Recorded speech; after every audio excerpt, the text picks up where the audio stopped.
Okay, so we are back. Start chapter 3, The Suspicious Peddler. Um, I guess last time, we went to the castle with Duster. We and Duster's father, Wes. Um, we met up with the princess, and then we found the Egg of Enlightenment, and then we were washed away. And then I think we played as the princess for a little bit. Anyway, Duster's missing. I guess that's kind of where we left off.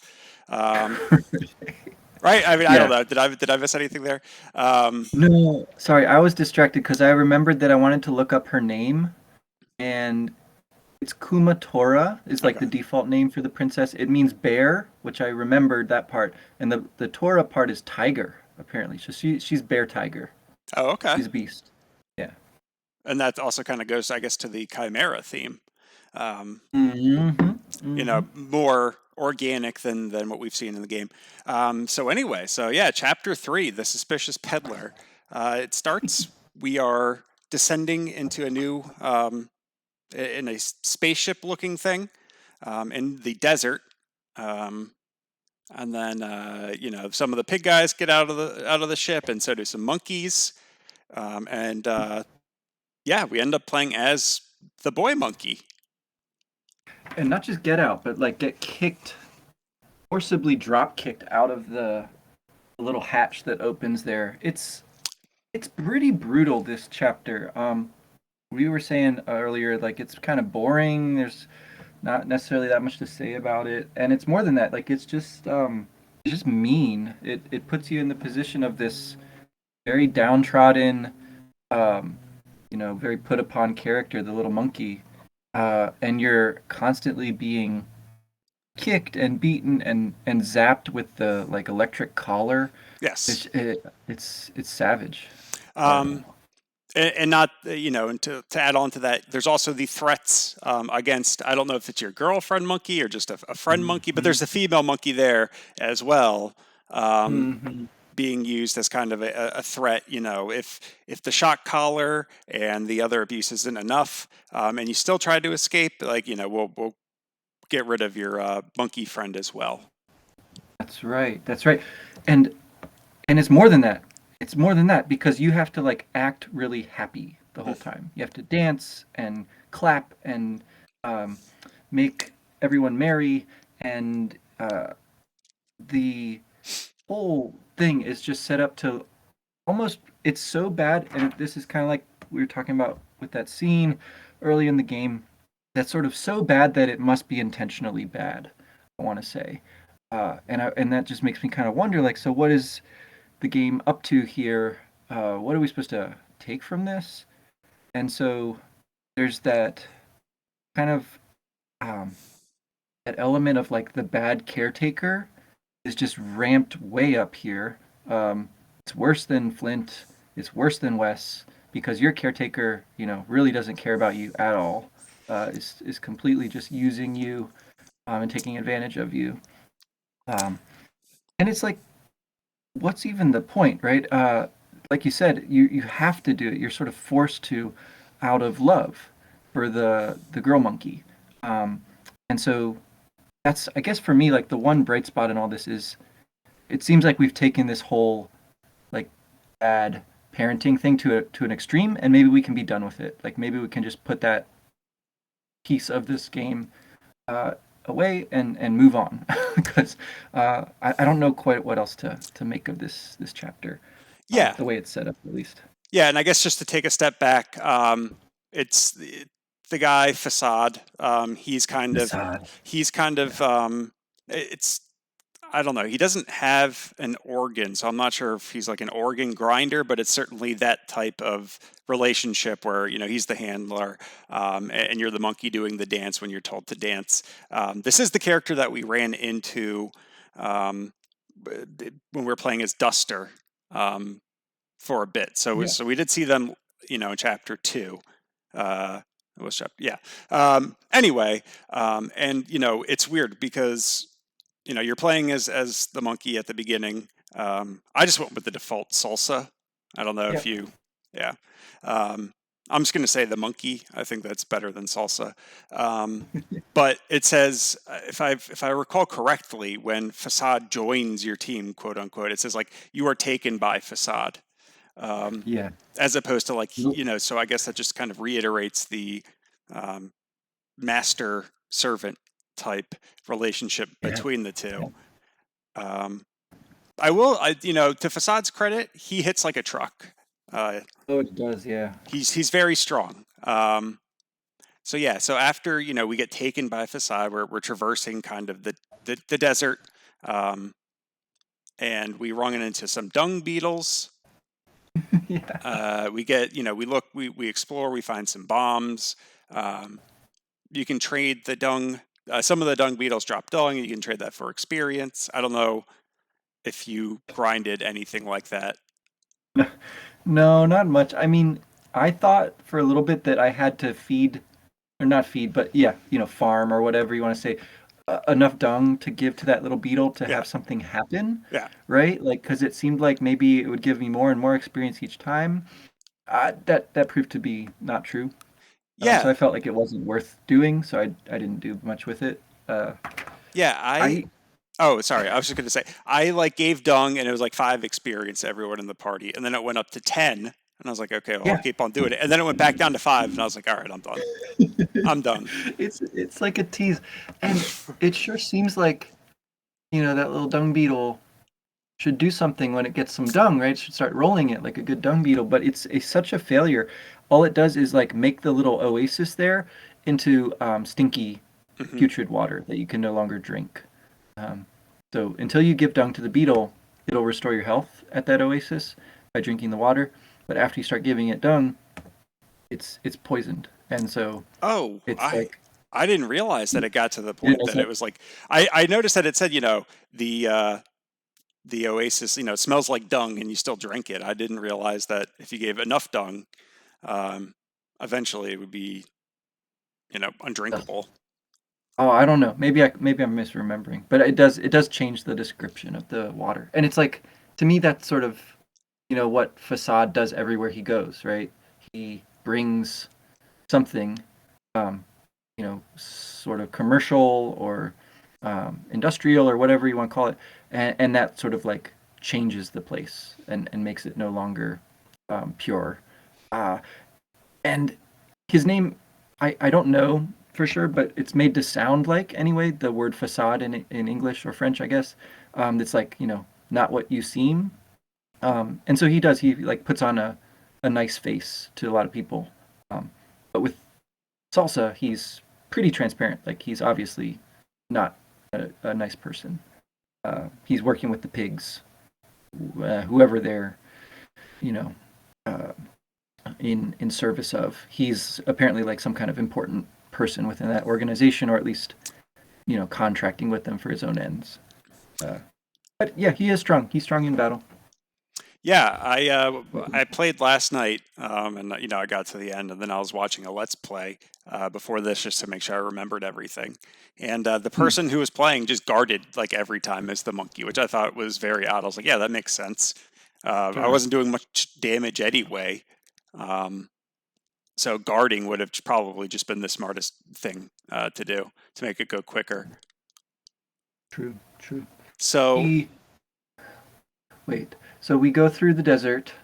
Um, he wants you to like operate the little um, like a little car down the, in the underground. the pork I found that bean. kind of the pork bean. That's what it's called. Yeah, I found that part kind of interesting because it's a very different sort of little vehicle. Um, we're used to seeing vehicles in Earthbound games in the Mother series. This one's kind of new, and I I don't know if it's gonna get used again later or not. But it seemed like kind of wasted down there. Like you could drive it in any direction, but it was very limited where you could actually go with it. Yeah, it reminded me of Elon Musk's, proposed hyper tubes or whatever he had underground. So maybe this is where he got the inspiration from. I Probably. ended up not even using it. I just ran through. Uh Um, huh. I was trying to see if I could like sequence break or explore.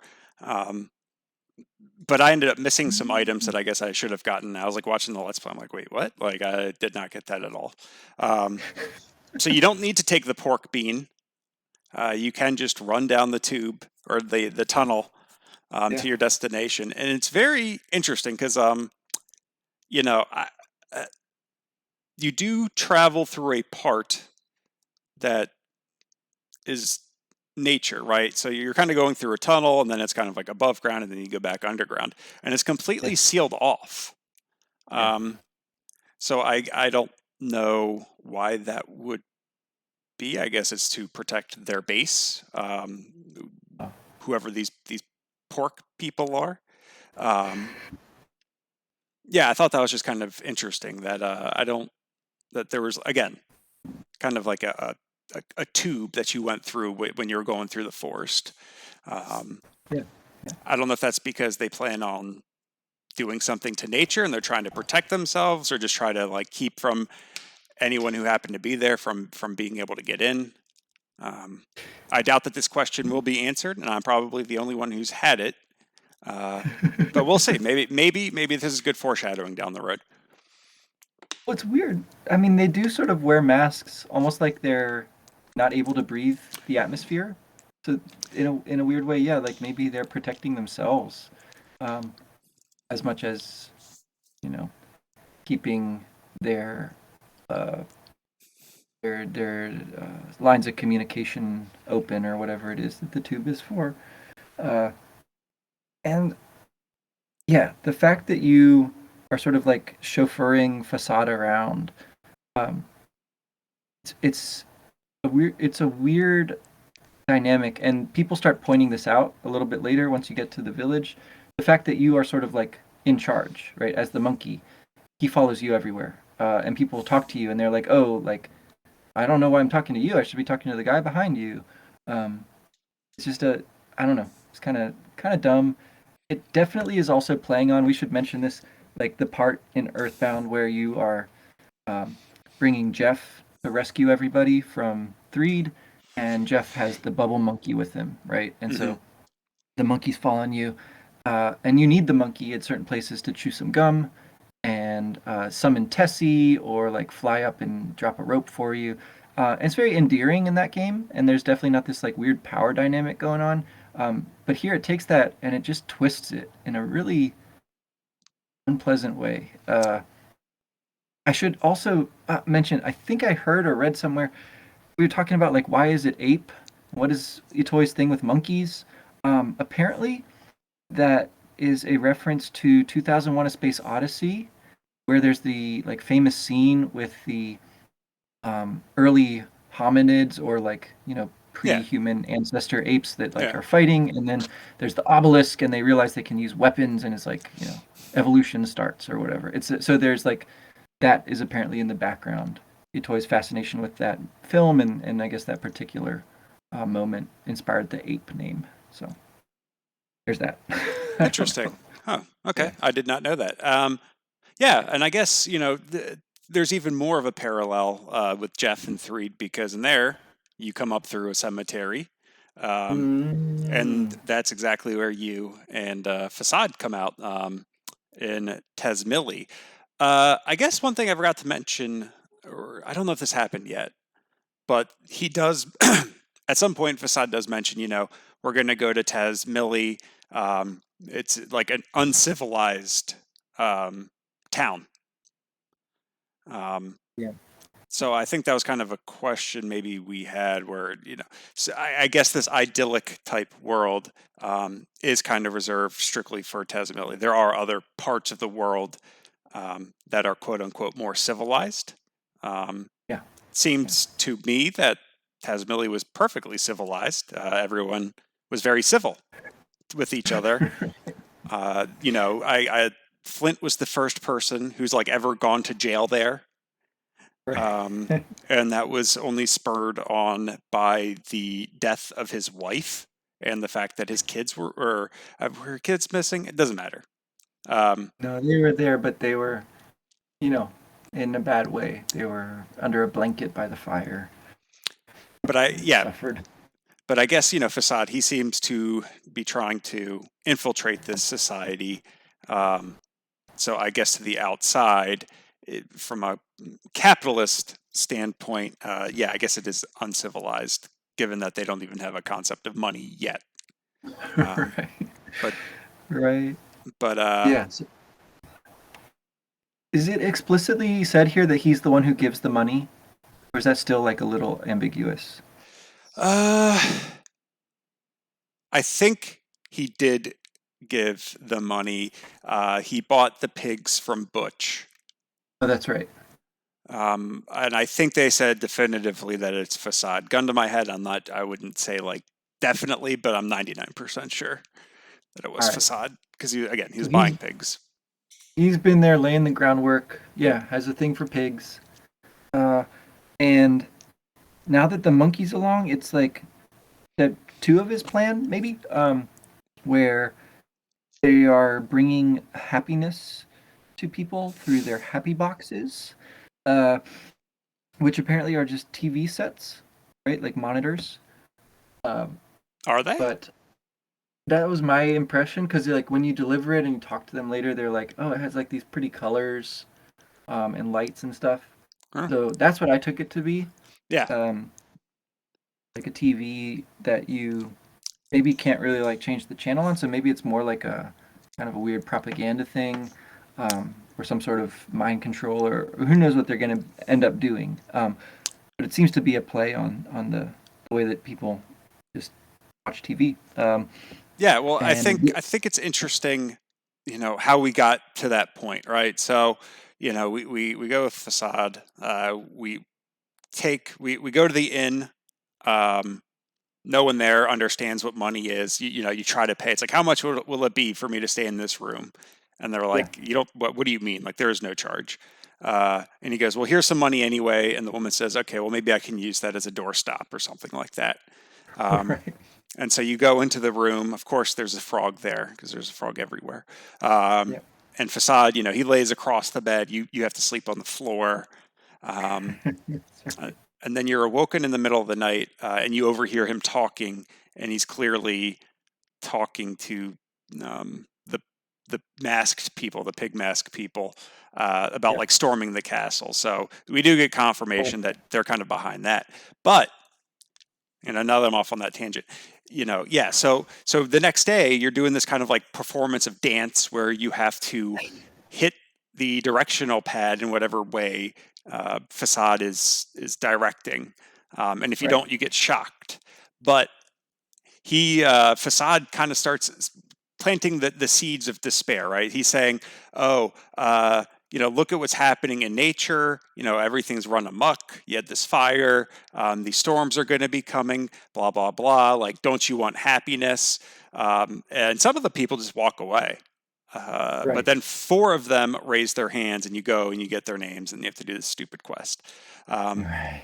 but it's interesting how, the pig people are the ones creating these problems, and now they're trying to come in and basically offer solutions to these problems that they created. Yeah, And I don't, right. if that's not capitalism, I don't know what is. It's no, it's absolutely, and it's sort of unclear what they're hoping to extract because that's the other piece of it, right? Like, why would they bother? Maybe they just want another market for their goods, but probably there's something here that they're trying to get a hold of, and it's maybe that thing in the castle, right? Like um, the special item, the hummingbird egg, and or whatever is glowing in that courtyard within the castle's sort of hidden portion. Um, but it also seems possible that what they're after is the kind of power that certain people in this place seem to have, like the psi powers um, and skills and things. There's like clearly some secret that's been handed down here between the castle and the thief skills and the psi power that the princess has. So that's a mystery, I guess, that we're sort of waiting for is like what are they hoping to get out of doing all this uh, other than just being evil for the sake of it. Yeah. Um, Yeah, no, exactly. I don't. Yeah, I don't know what their end game is. Or I guess the purpose for why they're doing all of this stuff to this town. Basically, just uh, making sure everything just runs amok and they ruin these people's lives Right. by giving them what money that then yeah, like you said, I guess create a new market. I don't know. I have no idea. I've never played the game before, so I literally have no idea what the plot of this is. Um, but yeah, after the performance and we deliver the love or the happiness boxes, which I guess this is kind of like a theme, right? I mean, in Mhm. Earthbound, you have the happy, uh, Oh yeah. and there's just like this like weird like cult like attainment of happiness as being the ultimate goal. Um, I could not think of any Interesting. other parallels aside from the fact that there is the happy cult.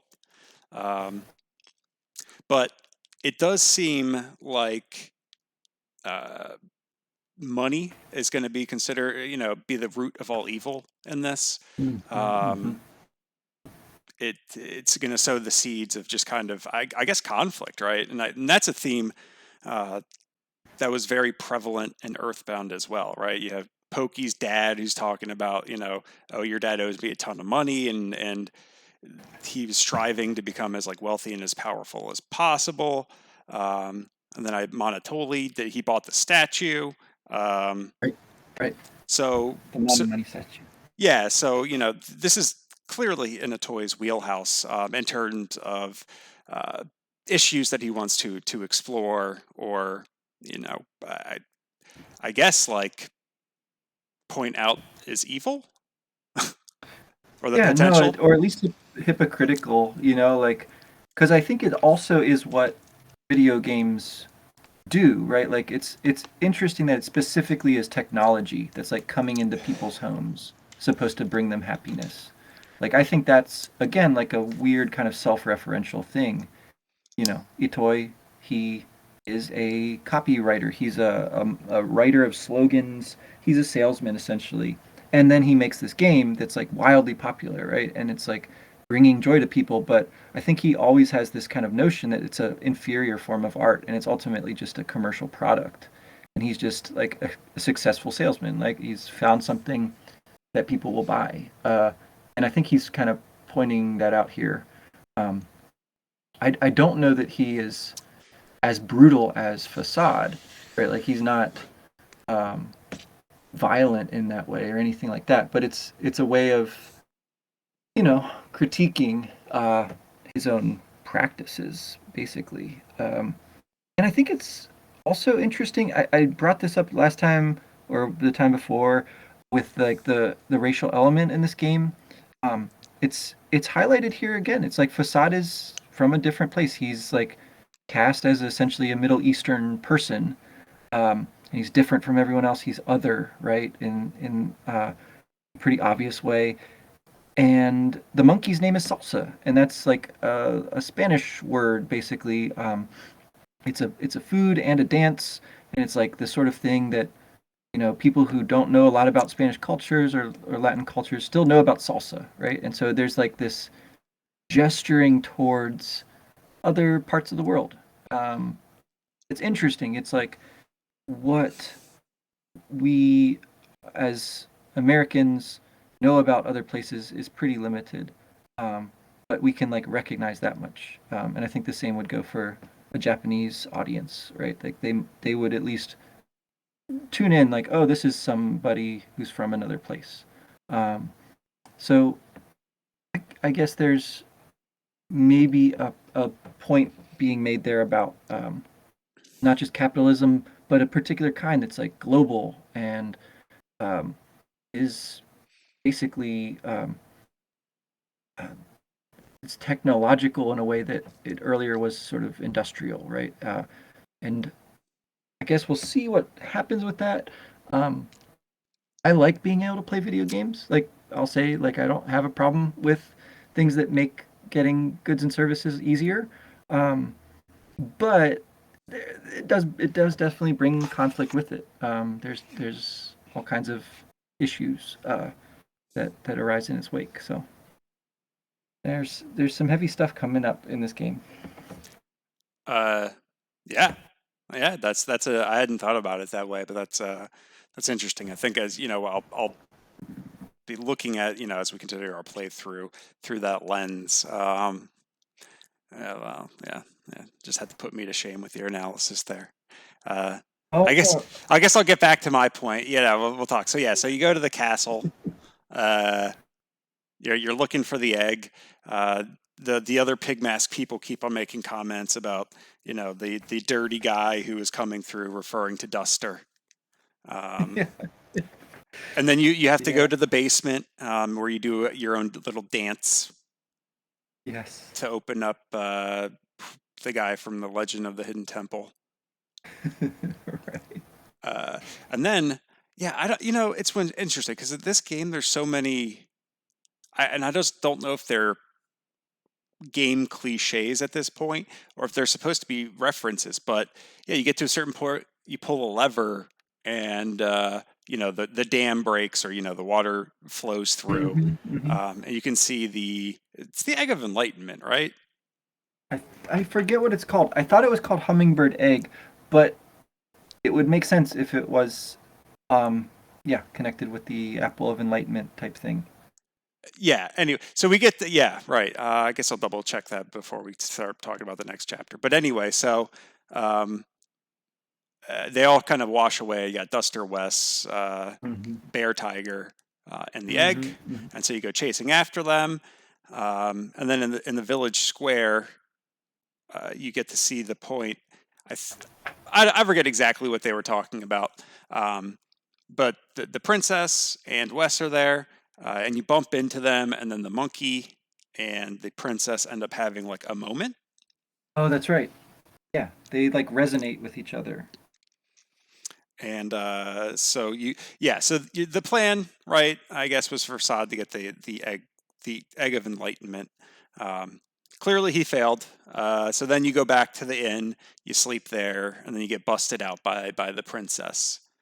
Um, and then you go back to the town square, the well.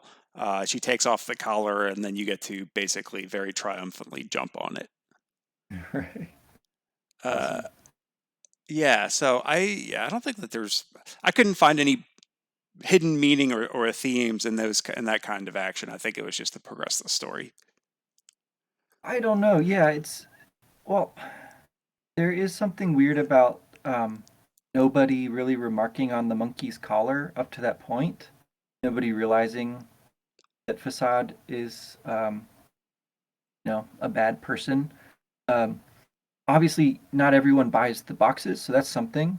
And if you go up to the gravesite, I forget at what point this happens, but Alec is there, the grandfather, and he says something like, "I told you, like I don't want your happy boxes.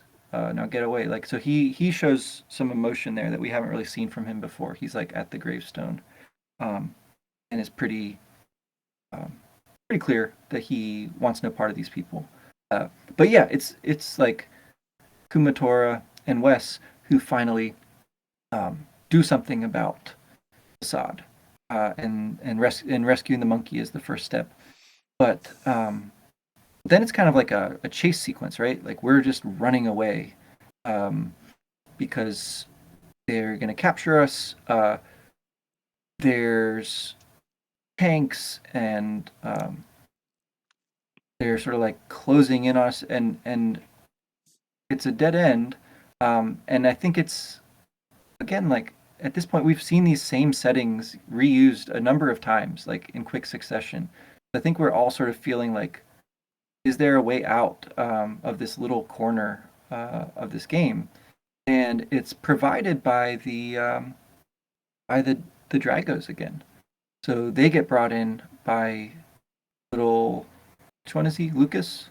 Yeah, Lucas, the crybaby, um, is there, and he like has a whistle that summons the Dragos, or it summons the baby, and then the baby summons the mom, right? And then uh, it finishes off um, the tank that you've, or I guess the reinforcements to the tank that you've just beaten in a boss fight. Um, and then that's kind of it. Like it's weird. It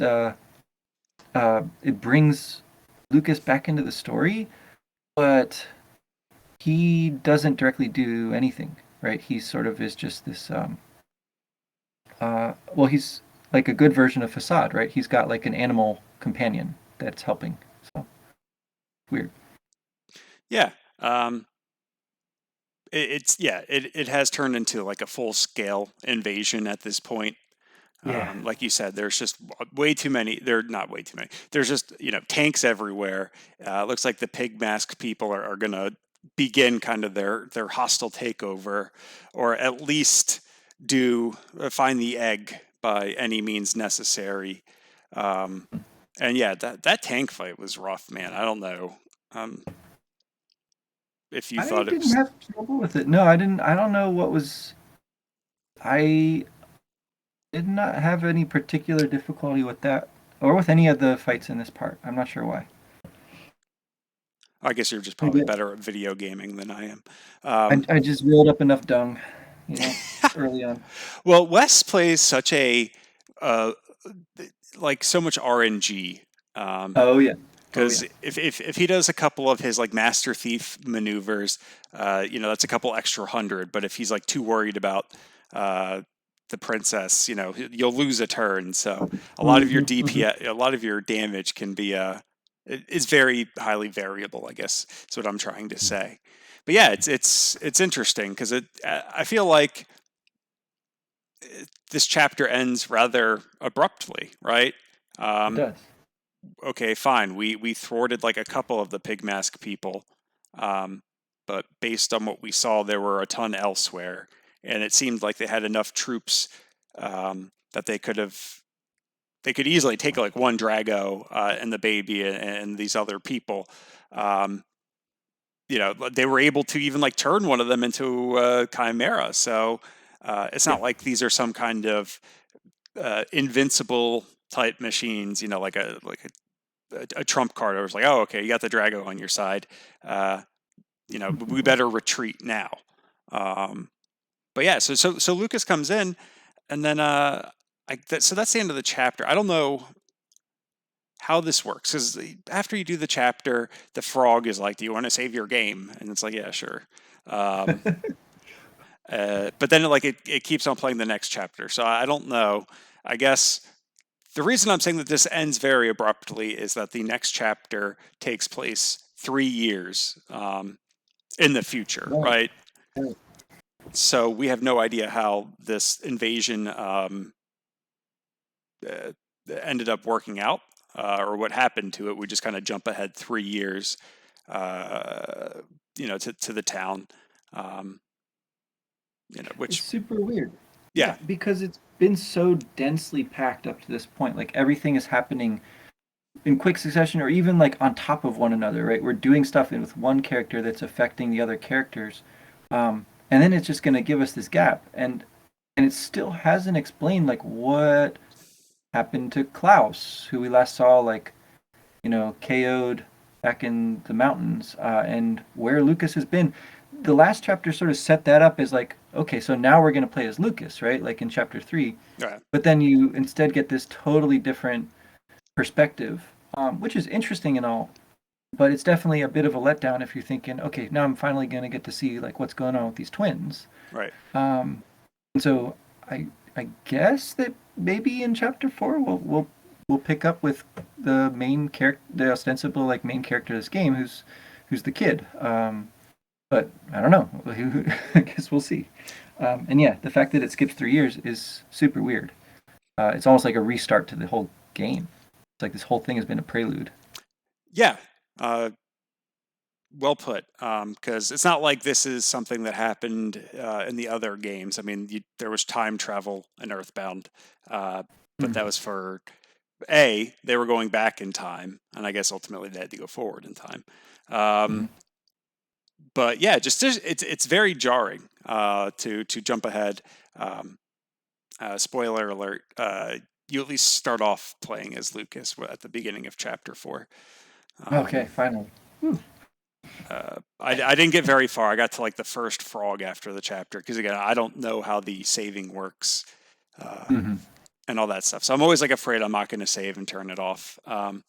But yeah, no, I mean, I think it's interesting. I really like the storytelling of the three kind of concurrent stories happening that are all related, and you get to kind of see the three different points of view. Uh, and I think as boring as the chapter three was, I do think that it kind of set the stage to make the enemy um, seem, it gives you enough that like you're interested and you can really see. I guess it just makes the enemy seem that much worse. Right. Um, as if what they were already doing wasn't bad enough, but they're enslaving these monkeys to do their bidding, and there's obviously some kind of concerted effort to civilize this uncivilized town. Yeah. Yeah. It does seem like um, we are sort of in a position of knowing way more than any of the characters, like whether the good characters or the bad characters at this point. Um, we sort of like have a bunch more information at our disposal. Um, it again sort of like increases your expectation for finally getting to play uh, with the main character and go on a sort of traditional RPG adventure where you're going from town to town and like exploring freely and all this good stuff. Um, but it's kind of a letdown after the opening. Like I kind of feel like okay, like one chapter of this sort of thing would have been plenty, but then we get another one, and then we get another one. So uh, yeah, I mean, I still want to see what'll happen. I'm still like interested, but it's odd. It's an interesting choice on the designer's part. Yeah, I don't know. Anyway, I like it, but to each his own. I mean, I defer to your subjective opinion as being more meaningful than mine. But yeah, no, I'm excited. I hope that next week we actually get to play for Lucas for an extended period of time, and it yeah, isn't just to run into a dinosaur and go chase after your twin brother who's just running around. But yeah, I don't know. Do you have any other thoughts about this? this part of the game, I, I guess I still wonder about the main villain here because it's like it's clear that Facade is not entirely in charge of everything going on, um, and it's interesting that this game, similar to the original one, right, like is withholding that information um, about really like what is going on here. And kind of on the flip side, the Magypsies were absent and have been absent for quite a while now. They seemed important. They seemed to like know about Psi and be similar to the Magicant function in earlier games. Um, and they've just been like completely gone, except for that one appearance. So, uh, kind of just yeah, in the same way that we haven't really had a clear hero, we don't have a clear villain yet. Um, Yeah, we are just kind of figuring stuff out. and I guess unlike the first game, um, in the first game, weird things were happening, but we didn't actually see the quote unquote enemy doing anything. It was just more like, oh, weird stuff is happening. Um, Mm-hmm. where in this instance, it's, oh, we see that the pig mask people are burning down the forest like intentionally, and they're like intentionally trying to um, infiltrate this town.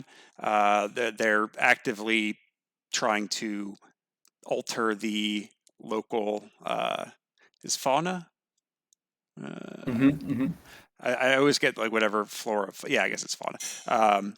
of nature. So it's even though we don't know exactly who it is and what the end goal is we can at least see that. Oh yeah, they're evil. They're definitely the antagonist. I don't think that this is going to be any kind of twist ending where it's like, oh, you were the Right. bad guy all along. Right. What these people are doing is deplorable. Well said. Well said. All right. Well, I'm excited. Do you know what the name of chapter 4 is? I don't Let's see if I think I got. saw that. Yeah, I saw like the little.